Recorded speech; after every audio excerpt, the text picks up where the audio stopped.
Olá, nós vamos falar agora sobre as espécies de tutela jurisdicional. Nós temos que partir para compreender essas espécies de tutela do direito de ação, que está previsto no artigo 5º, inciso 35 da Constituição Federal, que é aquele dispositivo que prevê que a lei não excluirá da apreciação do judiciário lesão ou ameaça a direito. Então, nós temos que partir aí desse direito de ação para compreender as espécies de tutela jurisdicional. E o que seriam essas tutelas? Nós teríamos a tutela cognitiva, a tutela provisória e a tutela executiva. Tutela é uma proteção. O juiz ele vai proferir a sua decisão com o intuito de proteger os direitos das partes. Então, nós temos essas três espécies de tutela. A primeira delas é a tutela cognitiva, que é aquela que ocorre predominantemente no processo de conhecimento ou na fase de conhecimento do processo. O que seria essa tutela cognitiva? É a atividade intelectiva por parte do juiz. O juiz ele vai analisar as alegações trazidas pelas partes, as provas produzidas no processo para formar o seu convencimento e prestar a jurisdição. Então, nessa fase cognitiva, se transforma aquilo que é em incerteza, se transforma numa certeza. O juiz ele vai afirmar a existência, a validade e a eficácia de direitos nessa fase. Bom, essa fase de conhecimento, ela se inicia com a propositura da ação e ela termina com a sentença proferida pelo juiz. Então, se inicia com a propositura da ação e termina com a sentença proferida pelo juiz. E o que seria essa sentença proferida pelo juiz?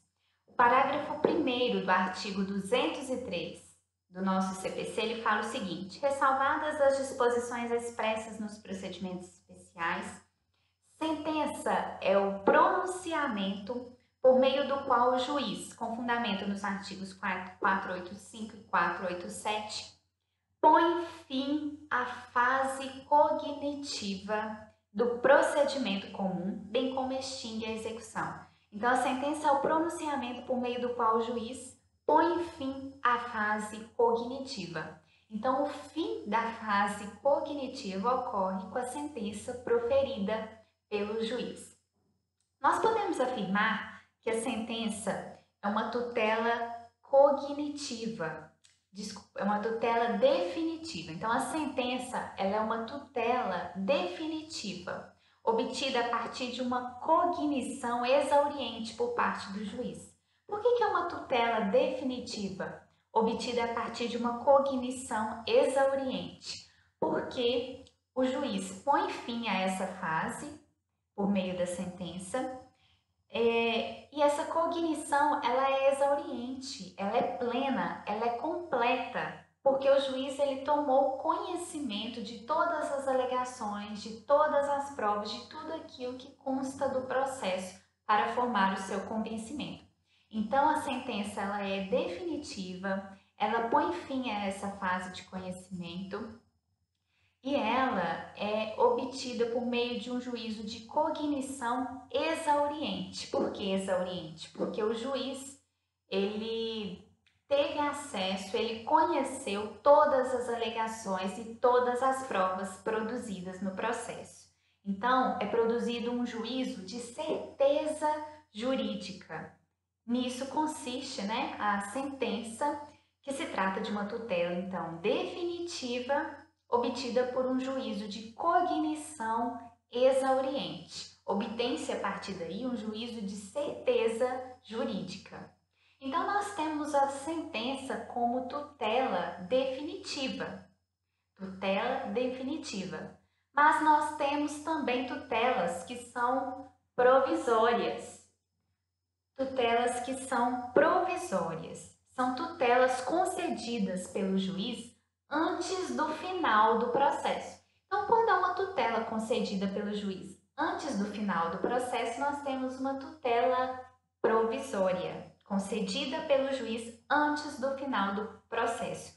num juízo de cognição sumária. Ao contrário da sentença, que é uma tutela definitiva obtida a partir de um juízo de cognição exauriente, nós temos a tutela provisória, que é obtida a partir de um juízo de cognição sumária.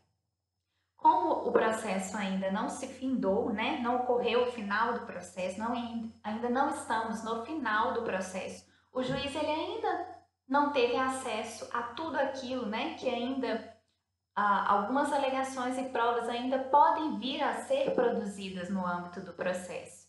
Então, essa cognição a gente chama de sumária. Inclusive, quando se tratar de um pedido de liminar, né, essa liminar ela pode ser concedida sem a oitiva do réu. Então, o juiz sequer terá conhecimento a respeito das alegações do réu, porque o réu ainda não terá tido oportunidade de se manifestar. Então, quando é uma liminar, né, quando se tem urgência, a gente efetiva um pedido de liminar e o juiz, né, pode conceder essa liminar inaudita altera par, sem nem vir a escutar as alegações, né, sem sequer tomar conhecimento a respeito da defesa do réu. Então, é um juízo de cognição sumária. E quando que vai ocorrer essa tutela provisória? Em duas situações. Quando se configurar a urgência ou quando houver evidência com relação ao direito do autor. Então, essa tutela provisória, ela pode ser tutela de urgência e tutela de evidência.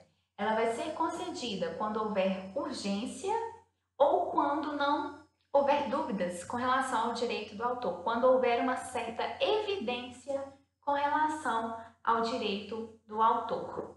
Bom, a tutela de urgência, ela se divide em cautelar e antecipada. E o artigo 300 do nosso Código de Processo Civil, ele define a tutela, os requisitos para que seja concedida a tutela de urgência. Artigo 300. A tutela de urgência será concedida quando houver elementos que evidenciem a probabilidade do direito e o perigo de dano ou risco ao resultado útil do processo. Então, quando houver a probabilidade do direito, quando aquela parte, né, o julgador ele percebe que aquela parte ela tem uma certa razão, existe uma probabilidade de a tutela final ser favorável a ela, né? Existe a probabilidade do direito alegado e o perigo de dano ou risco ao resultado útil do processo. É aquela urgência, né? Não se pode esperar o julgamento final, né? Sem prejuízo para a parte. Então, existe aquela urgência com relação àquela tutela pleiteada. Essa tutela de urgência, né, são esses os requisitos que a gente já mencionou, para a probabilidade do direito e o perigo de dano ou risco ao resultado útil do processo. E essa tutela de urgência ela pode ser de dois tipos ainda, que é a tutela cautelar e a tutela antecipada. Tutela cautelar e tutela antecipada. Bom, a tutela cautelar é aquela medida conservativa, uma medida conservativa que visa assegurar um direito.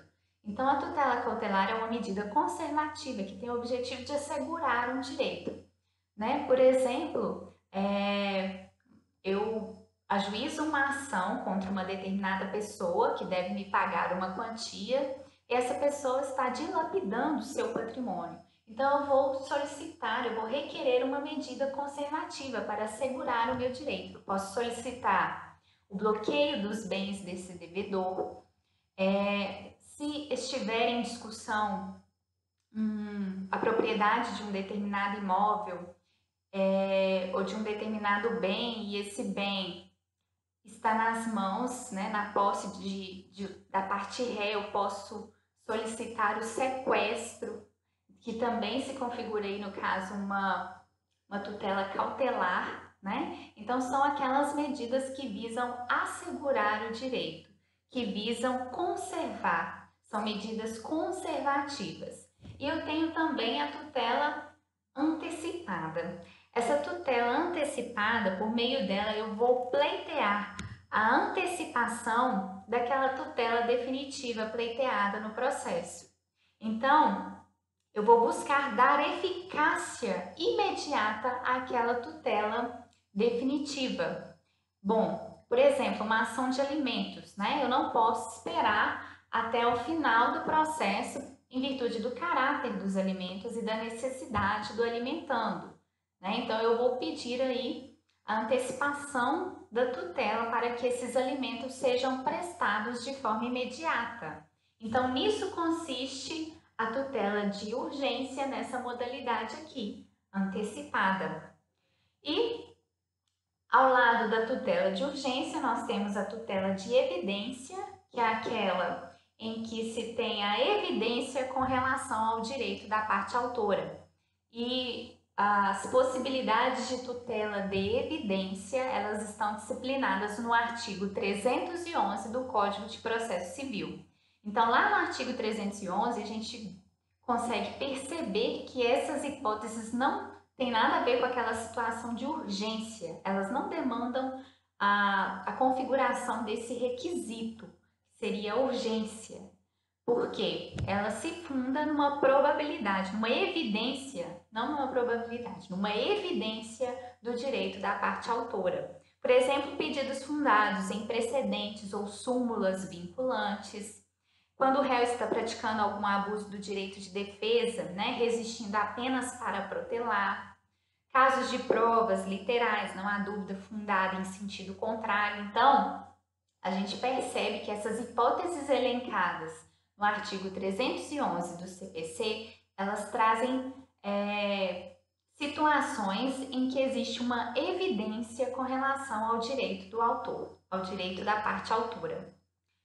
Não se tratando aí, nesse caso, de hipóteses de urgência, mas apenas se baseando na evidência aí do direito da parte autora.